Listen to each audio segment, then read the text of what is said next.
Ram Ram. The Hanuman astro में मैं विनय द्विवेदी आप सभी का हार्दिक स्वागत करता हूं और मां भगवती से ये प्रार्थना करता हूं कि उनकी कृपा सदैव आप सब पर यूं ही बनी रहे।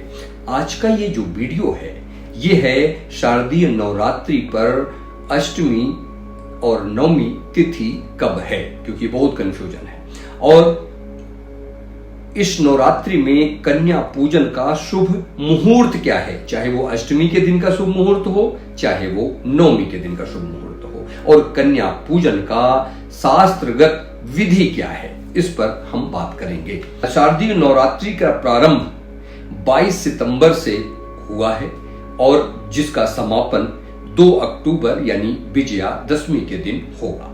दरअसल इस बार तृतीया तिथि 2 दिन में हो गई, जिस वजह से ये कंफ्यूजन है कि अष्टमी तिथि 29 को मनाया जाए या 30 को। जानते हैं अष्टमी और नवमी तिथि का पूजन करना कब शुभ रहेगा। पंचांग के अनुसार अष्टमी तिथि का प्रारंभ 29 सितंबर को शाम 4:32 से प्रारंभ होगा और ये 30 सितंबर को शाम में 6:07 तक रहेगा। तो अब भाई उदया तिथि लेते हैं हम लोग अपने धर्म में, तो उदया तिथि कब है, क्योंकि शाम में 4 बजे लग रहा है तो सूर्य महाराज तो उस तिथि में तो उदय नहीं हुए, तो नेक्स्ट डे यानी 30 तारीख को हम लोग अष्टमी का पूजन करेंगे। 30 तारीख को अष्टमी का पूजन करना चाहिए और इस अष्टमी को दुर्गा अष्टमी भी कहा जाता है।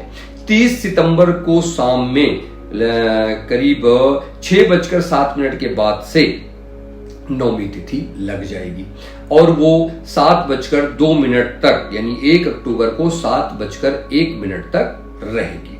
तो ऐसे में नवमी तिथि का जो पूजन होता है वो 1 अक्टूबर को किया जाएगा।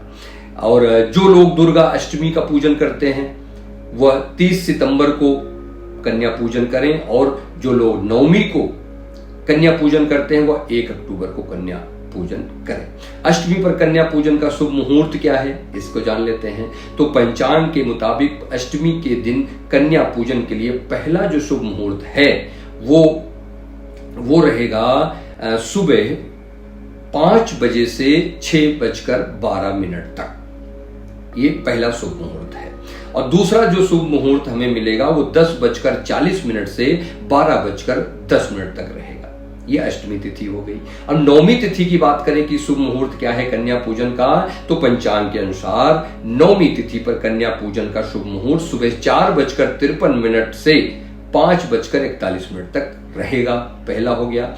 और इसके अलावा दूसरा मुहूर्त क्या है, सुबह 8:06 से 9:50 तक रहेगा। इस बीच में आप कन्या पूजन कन्या भोज कर सकते हैं। अब इस तिथि पर शाम में करीब 7:02 तक नवमी मान्य है, तो उससे पहले हम कन्या पूजन कर सकते हैं, यानी कि नवमी तक है तो आप शुभ शाम में 7:02 तक कन्या का पूजन कर भी सकते हैं। ऐसा नहीं है, वो जो शुभ मुहूर्त अगर निकल गया तो इस बीच में भी आप कर सकते हैं।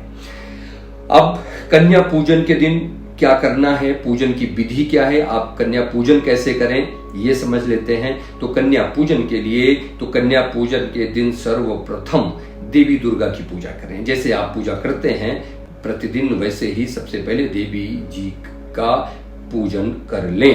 तत्पश्चात माता को हलवा पूरी और चने का भोग लगाएं। यही बहुत ज्यादा मतलब इसका महत्व है, क्योंकि आज बहुत लोग दही जलेबी तो ये सब करते हैं, उसका कोई महत्व नहीं है। आपको भोग माता को क्या लगाना है, हलवा पूरी और काले चने का, इसका भोग लगाइए। अब घर में 2 साल से 9 साल के बीच की कन्याओं को भोज के लिए बैठाएं।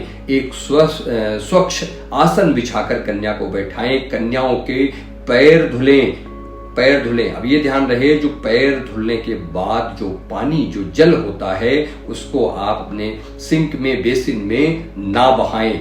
वो पवित्र जल है, उसको आप अपने घर में छिड़कें या फिर कोई गमले में पेड़ में डाल दें। कन्याओं के पैर धुलाने के बाद उन्हें टीका करें और टीका करने के बाद हलवा, पूरी, खीर का प्रसाद या भोग दें। उसके बाद उन्हें कुछ फल अवश्य दें, यानी फल का भी भोजन अवश्य कराएं। उसके बाद कन्याओं को कुछ पैसे और उपहार देकर सुख समृद्धि की कामना करें।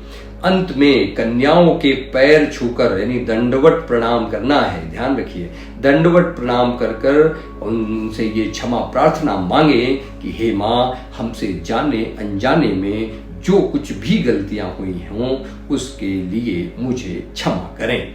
तो देखेंगे कि आपके, चाहे आप 9 दिन का व्रत थे या चाहे आप 1 दिन का व्रत, जैसे अष्टमी का व्रत रख के लोग नवमी को कन्या पूजन करते हैं हवन के बाद, ऐसे ही और जो लोग 9 दिन रहते हैं वो तो पूरा करते ही हैं।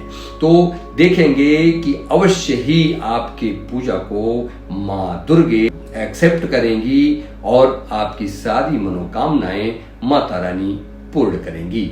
जय माता दी।